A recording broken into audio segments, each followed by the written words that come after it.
গায়ে পড়ে আছে হিন্দু ধর্মের শাস্ত্রীয় পূজার শাড়ি ও হাতে পড়েছে সাদা শাখা।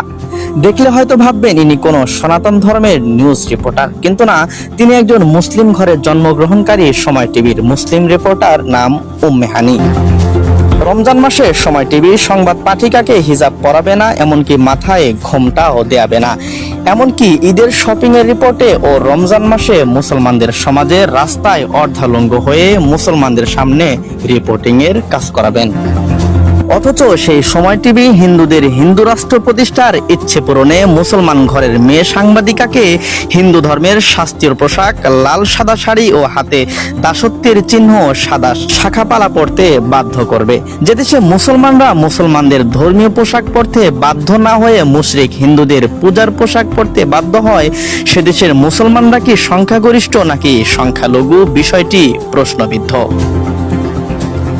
যে দেশের মুসলমানরা নিজেদের ঈমান ও ইসলামকে বিলীন করে হিন্দুদের পূজা উৎসবে চলে যায়, কিন্তু হিন্দুরা তাদের কোরবানিতে আসে না, সে দেশের মুসলমানরা কি সংখ্যাগরিষ্ঠ নাকি হিন্দুরা, বিষয়টি প্রশ্নবিদ্ধ।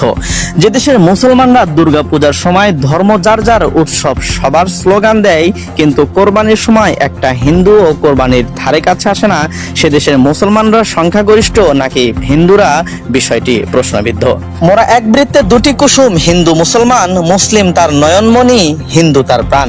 যে সমস্ত নেতৃবৃন্দরা হিন্দুদের দুর্গাপূজা অনুষ্ঠানে গিয়ে আনন্দের ঢেকুর তুলে এ সমস্ত কবিতা ফেসবুকে পোস্ট করে, তাদের হিন্দুদের কাছে কিসের দায়বদ্ধতা রয়েছে, প্রশ্নটি রয়ে যাচ্ছে।